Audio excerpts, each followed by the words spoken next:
Mission Nonprofit is provided by Thurston Talk. And thanks for joining us on Mission Nonprofit. I'm your host, Robert Cam. On Mission Nonprofit, we feature a local nonprofit organization from Thurston County, and this month we have the Washington State Community Action Partnership. And with me to talk about that organization is Jeff DeLuca, the Executive Director. He's joining us over webcam today. Hi, Jeff. Thanks for joining us. Hey, Robert. Great to be here. Cool. So the Community Action Partnerships are national. Is that right? They're all over the country. Correct. So I'm the Executive Director of the Washington State Community Action Partnership. That's the state association of the 30 community action agencies serving Washington State. We're part of a national network of over 1,000 agencies. Our roots are in the Economic Opportunity Act and the War on Poverty from the 1960s. And since then, agencies have sprouted up around the country to do community-based anti-poverty work. Our mission is to stabilize and equip families and individuals to exit poverty for good. So what that means is having community-based structures to stabilize people, as I said, help them meet their basic needs, make sure food, housing, things like that are solid, and from there you can equip people with the tools and resources that they need to meet their goals and become self-sufficient. So it started in 1960, and you've been around over 50 years. You have a video that you've produced for your 50th anniversary. Why don't we take a look at that and show our audience? Absolutely. Okay.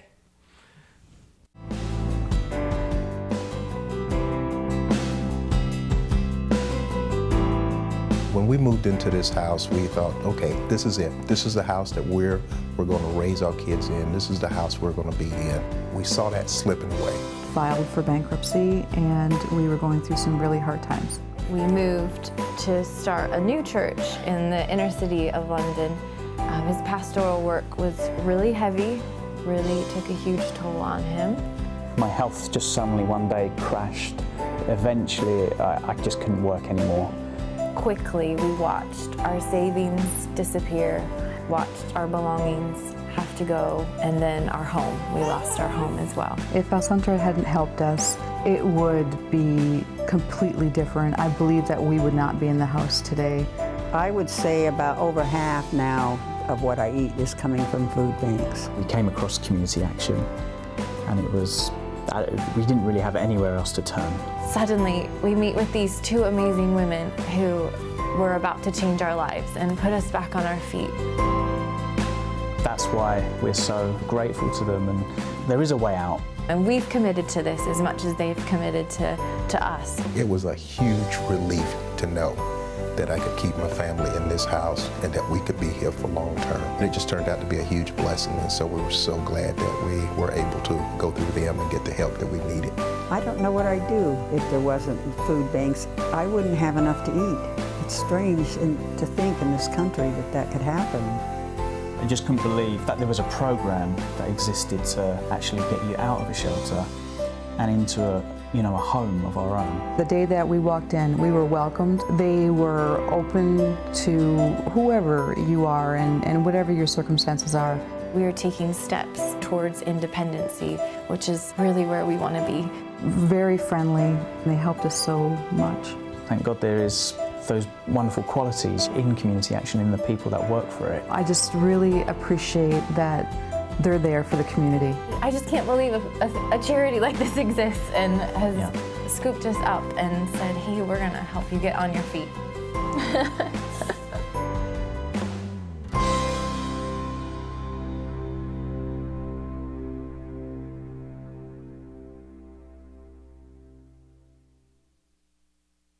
Excellent video, Jeff. So you help people through their counties, is that right? Like you fund different community action networks in different counties across the state of Washington. Is that how it works? Yeah, so we have 30 agencies across the state. 26 of them are private nonprofits. 4 of them are within county or city government through human and community services departments.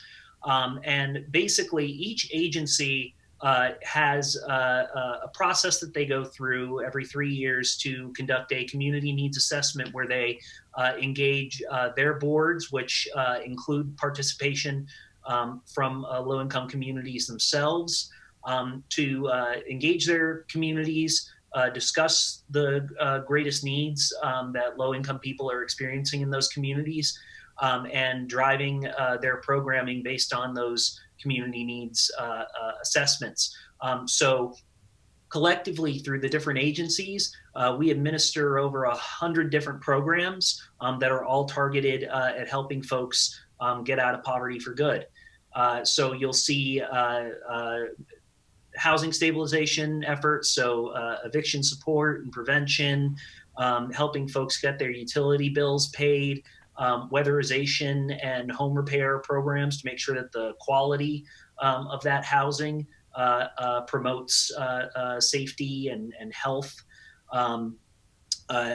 Food assistance, there's a number of food banks that we either run or supply throughout the state of Washington.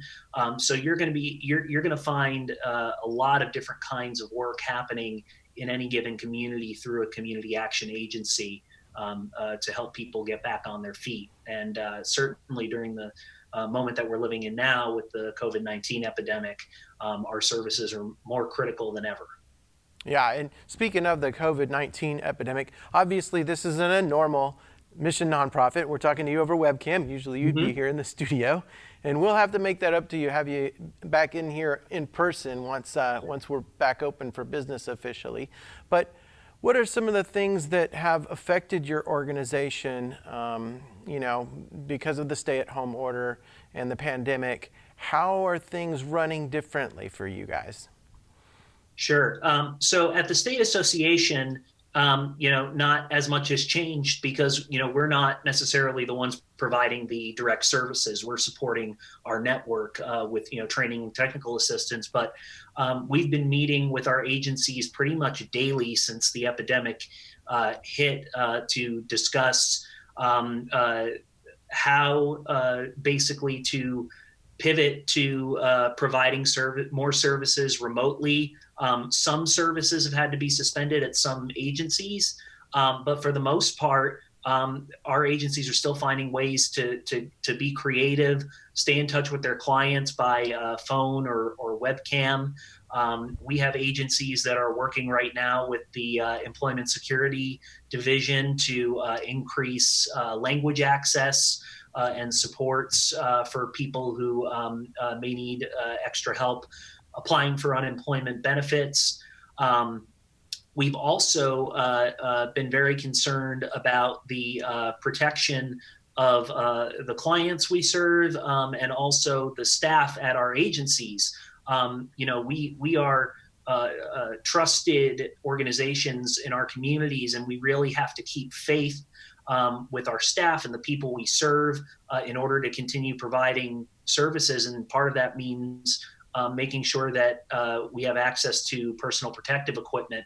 So the association reached out to a prototyping lab in Tacoma called Fab Lab, and they are making face shields, medical grade face shields, and 3D printing masks with plastic face masks with HEPA filters, replaceable HEPA filters that are basically kind of customizable to form fit to your face. And we were able last week to send out over 300 of those face shields and over 100 of those masks, which are mainly right now being utilized in food banks. But also I wanted to give a shout out to one of our agencies out in northeastern Washington, Rural Resources Community Action. They actually operate an assisted living facility. And when the package of equipment arrived, the executive director there reached out to me and told me that assisted living facility director, that really had been the first chance that they'd had since the crisis began to just literally breathe freely, because they knew that they were able to keep themselves and their residents truly protected. So, we're having to be nimble and creative but our commitment to our clients and to the communities we serve is stronger than ever. So these went out to your local community action branches, like in here in Thurston County, it's the Community Action Council of Lewis, Mason, and Thurston counties. Did the masks and face shields go to them? Then they decide, where's the best place to put those, or did they go straight to the Thurston County Food Bank? Right. So we basically surveyed our network to ask them, hey, do you have these needs? What programs would you be able to serve with this protective equipment? And so they let us know what they needed, and we were able to respond. So yeah, you are seeing those being used by community action staff and volunteers at food banks, assisted living facilities, and other programs throughout the state. Okay. Now, how about your staff?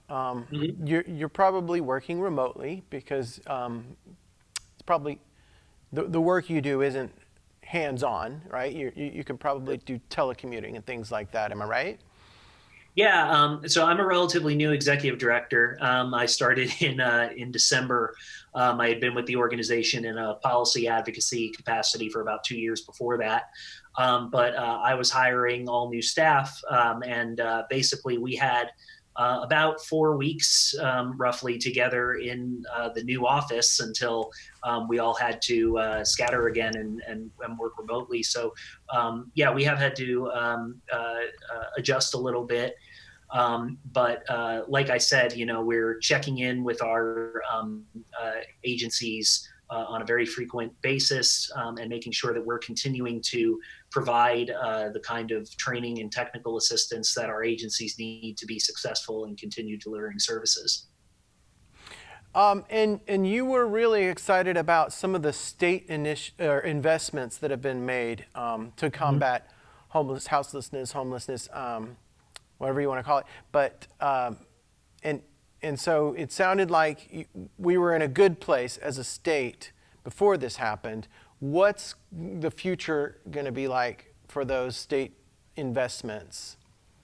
Yeah, there's still a lot of work to be done, but we've definitely been moving in the right direction over the last couple of years, with the state legislature making historic investments in our housing trust fund, for example, investing $175 million in the housing trust fund, funding the housing and essential needs program, which provides rentals assistance to folks who have disabilities and are at risk of losing their housing as a result of that disability.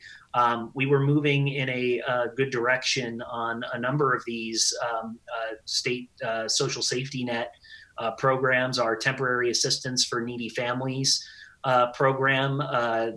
There's been some work to identify racial disparities in some of the policies around that program that were disproportionately cutting Black and Native American families off of the program. So we got some policy fixes done over the last 2 legislative sessions to deal with that. But unfortunately, because of the economic fallout of this crisis, we've already seen an explosion in unemployment, initial claims 7 times greater than the high point of the Great Recession.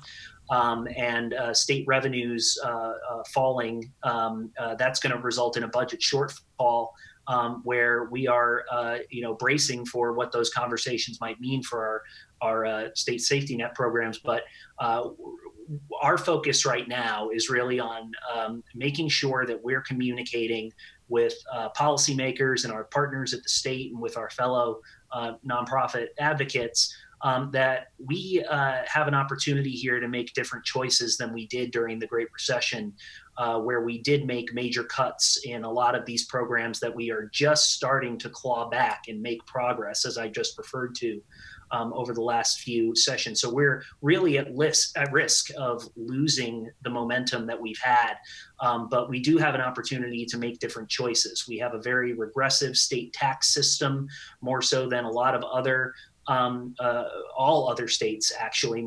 Poor people in Washington state pay more in taxes than the richest by 6 times in terms of portions of their income. And that's the greatest disparity in the nation as far as state tax systems go. So we have an opportunity to do something different to address this coming shortfall. And we are looking forward to being part of the conversation about how to do that in a way that keeps faith with the people who are struggling the most in this crisis. So you've got a couple of worries here. One is the demand is going to be higher. People are losing their jobs. They may not be able to pay rent. They may be at risk and may need your help. But at the same time, the state's income will probably be coming down. And then we're worried about cuts to these programs. Does that sum it up pretty much? Pretty much. Yeah. And you know, what I really hope we'll do in Washington state is harness the creativity of all the different sectors that work together on these issues. You know, at Community Action, we know that it takes partnerships to change people's lives.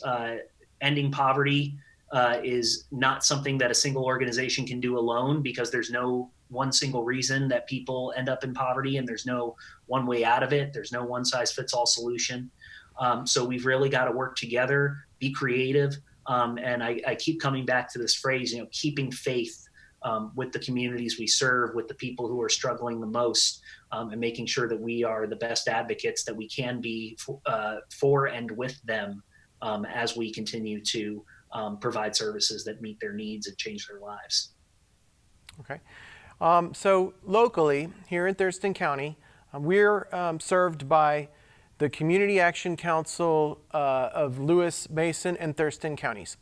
If people here need assistance, instead of going straight to you, they go to that branch, right? Correct. Yeah, they can go directly to their local community action agency.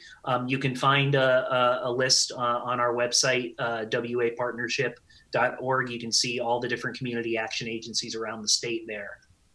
And if people want to support your agency, they're better off supporting that, the one for Lewis, Mason, and Thurston counties. Is that right? If they live here? Correct. Here locally, that would be it. But I would encourage, you know, folks here to talk to their friends and family about community action. Community action does serve 99% of America's counties. So there is, you know, 99% chance there is a community action agency doing this kind of work in your community right now. Okay. And can you think of some of the other agencies that the Community Action Council of Lewis, Mason, and Thurston County help out? Like the food bank, I'm sure is one of them. Can you think of some of the other like nonprofit organizations that they assist here in Thurston County? Sure. I know that they work in partnership in the homeless services arena with organizations like Sidewalk, the Thurston County Food Bank, and also, you know, food banks in Mason and Lewis County as well. And of course, the United Way of Thurston County. They are partnering. Basically, they're working with the United Way of Thurston County is providing the funding, and Lewis, Mason, and Thurston are pooling together to help basically provide the services to help get people into secure housing that's going to be safe for them to ride out the epidemic.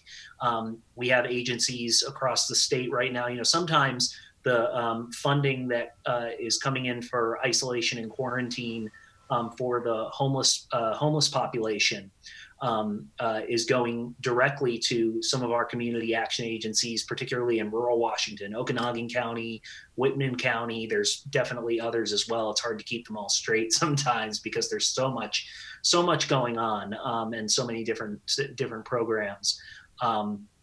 we're here to support those agencies however we can, and to provide peer support so that they're able to talk with their peers who are running similar programs and trying to do similar work, so that we can deepen that impact and really show our communities and the state of Washington broadly what community action can do to build healthier communities in this state. You mentioned your website already. I'm going to say it again. It's wapartnership.org. And on your website, you have a banner up there encouraging people to fill out their census. Can you tell us why that's important for people to do? I'd love to. The census is so critically important. For one thing, it's one of the things that makes this country what it is. It's in our Constitution that we do it every 10 years.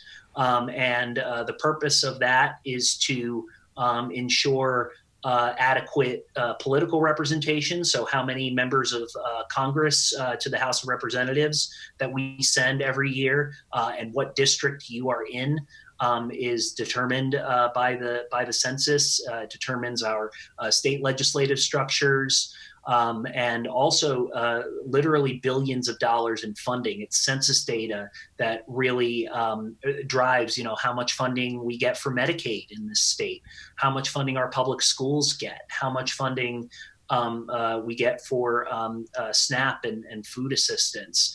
So it's really important that there are billions of dollars on the table for our communities. And there has been a lot of concern that the census might be used, inappropriately to target certain communities. Certain communities historically have been skeptical of government surveys and things like that. But the important thing to remember is that your information is protected. The citizenship question is not on the census. The courts made sure of that. And that that filling out the census is a chance for you to make sure that you are counted in your community, and that your community has the resources to ride out not just COVID-19, which we're dealing with right now, but that your community will be funded to meet its needs and be resilient after the crisis. It's a strange time for that census to happen, actually. Yeah. Yeah, very, very much so. But it's interesting, though, that they pivoted now for the first time to doing it mostly online. Mm-hmm. So you can fill it out online. There's also, if you haven't done it already, I think paper forms are coming in the mail very shortly. So you can do it that way too. But it's 10 questions, 10 minutes, 10 years of billions of dollars of funding for our communities on the table. Yeah.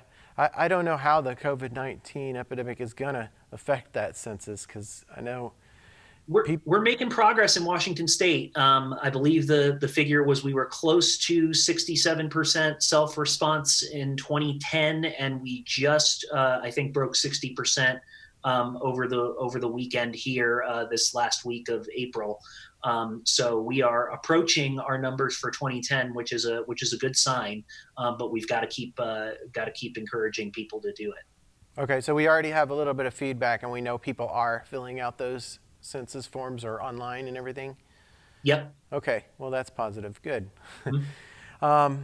So how can people, other ways to follow you, get in contact with you? You have your website, wapartnership.org. Social media, phone number. What else do we want to tell people about? Yeah, I'd highly encourage you all to follow us on social media. We are on Facebook, Twitter, Instagram, LinkedIn. We are in the process of kind of revamping our website in the coming months, and so I'm looking forward to that being a platform through which we can communicate more with the public and be very visible in communicating the value and the impact of community action. But you can definitely start by following us on social media. We're going to be showing pretty soon some examples of how we're utilizing that personal protective equipment to make sure people continue to stay fed and have healthy housing.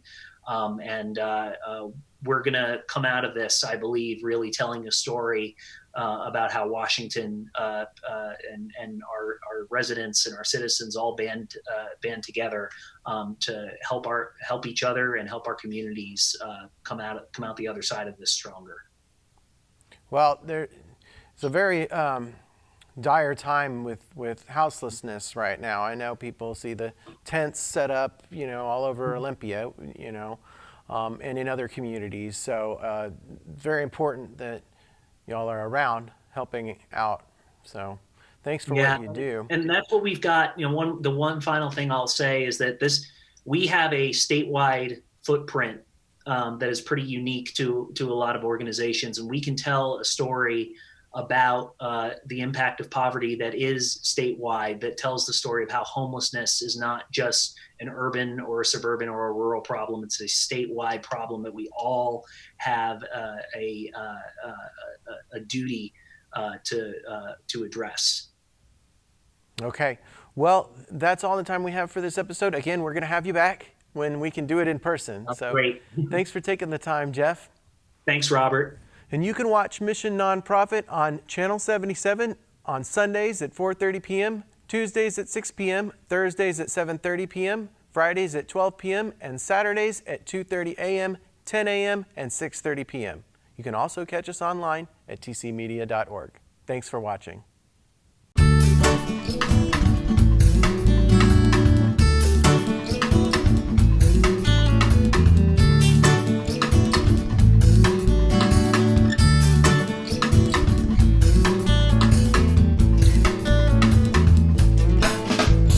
Support for Mission Nonprofit is provided by Thurston Talk.